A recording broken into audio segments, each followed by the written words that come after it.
सरस्वती शिक्षा समिति पाली द्वारा संचालित ऑनलाइन शिक्षण सत्र 2020-21 में आप सभी का हार्दिक स्वागत। कक्षा 8वीं विषय गणित की 11वीं प्रश्नावली क्षेत्र मिति का अध्ययन हम कर रहे हैं। आज के इस भाग में हम 2 प्रश्नों को हल करने वाले हैं। तो इनके आधार पर भी आप पाठ्य पुस्तक के कुछ प्रश्नों को गृह कार्य के रूप में हल करेंगे। तो आइए देखते हैं प्रश्नावली 11.2 की प्रश्न संख्या जो पहले हम पढ़ चुके हैं। उसके आगे प्रश्न संख्या 7 और 8 जो आज हम हल करने वाले हैं। प्रश्न संख्या 7 दे रखा है, किसी भवन के फर्श में, एक मकान है, भवन के फर्श, उसके फर्श में सम चतुर्भुज के आकार की 3000 टाइल्स है। कुल टाइल्स कितनी है? 3000। इनमें से प्रत्येक के विकर्ण 45 और 30 सेंटीमीटर लंबाई के हैं। तो 4 रुपये प्रति वर्ग मीटर की दर से इस फर्श को पॉलिश करने का खर्च ज्ञात करना है। पॉलिश करने के, यहाँ लगाने का खर्च पता करना है। तो यहाँ पे आइए, इसको करने से पहले कुछ समझते हैं कि एक फर्श है, फर्श में सम चतुर्भुज के आकार के 3000 टाइल्स लगवानी है, जिसमें आपको एक टाइल्स के विकर्ण पता है 45 और 30, तो उसके पॉलिश करवाने का खर्च। तो पहले तो आपको संपूर्ण टाइलों का क्षेत्रफल ढूंढना है। तो संपूर्ण टाइल्स का क्षेत्रफल ढूंढने के लिए पहले आप एक टाइल का क्षेत्रफल ढूंढेंगे, फिर इसको आप 3000 से गुणा कर देंगे तो 3000 टाइल्स का क्षेत्रफल आ जाएगा। तो हल करते हैं इसको। टाइलों की संख्या है वो है 3000 और टाइल्स के विकर्ण की लंबाई एक तो 45 और एक 30। तो पहले जैसे पता है एक टाइल का हम क्षेत्रफल ढूंढेंगे, तो एक सम चतुर्भुजाकार टाइल का क्षेत्रफल। तो सम चतुर्भुज के क्षेत्रफल का सूत्र 1/2 इंटू विकर्णों का गुणनफल। 1/2 की जगह 1/2 लिखा हमने, विकर्ण थे 45 और 30, तो दोनों का गुणनफल करना है यहाँ पर। फिर हमने यहाँ पर इसको हल करने के लिए दोनों को गुणा किया, गुणा करने उत्तर आया 1350 और उसमें 2 का भाग दिया, उत्तर आया 675 वर्ग सेंटीमीटर। तो ये एक टाइल्स का था, हमारे पास 3000 टाइल्स है, तो हम नीचे लिखा हमें 3000 टाइलों का क्षेत्रफल, तो उसको हमने 3000 से गुणा करना है। लेकिन प्रश्न में जो दे रखा है वो हमें मीटर में दे रखा है। तो यहाँ पे हमारे पास जो टाइलों का क्षेत्रफल है वो सेंटीमीटर में आया है, तो इसको भी अब हमें मीटर में बदलना है।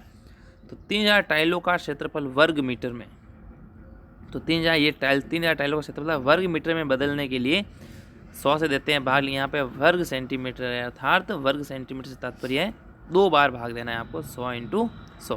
फिर हमने इसको हल किया तो 2 जीरो से 2 जीरो कट गए, यहाँ 1 जीरो से 1 जीरो कटा।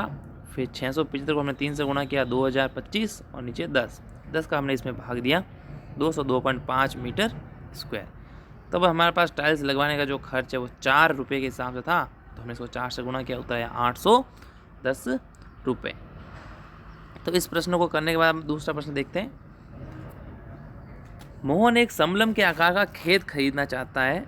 इस खेत की नदी के साथ वाली भुजा सड़क के साथ वाली भुजा के समांतर है। एक खेत खरीदना है, खेत में ऐसा सिस्टम है कि एक तरफ तो सड़क है और एक तरफ नदी है। तो सड़क के साथ जो भुजा है और नदी के साथ जो भुजा है, तो नदी के जो साथ भुजा है वो सड़क से 2 गुनी डबल है।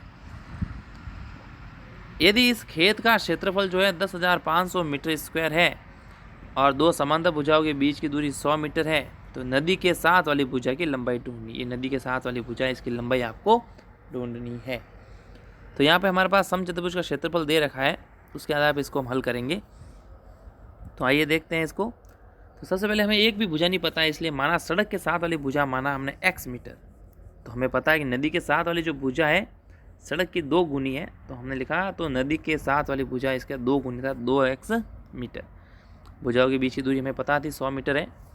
तो फिर समलंबाकार खेत का क्षेत्रफल हमें पता है 10,500 और समलंब चतुर्भुज के खेत के क्षेत्रफल का सूत्र 1/2 इंटू समांतर भुजाओं का योग इंटू ऊंचाई बराबर 10,500 लिखे हैं हमने।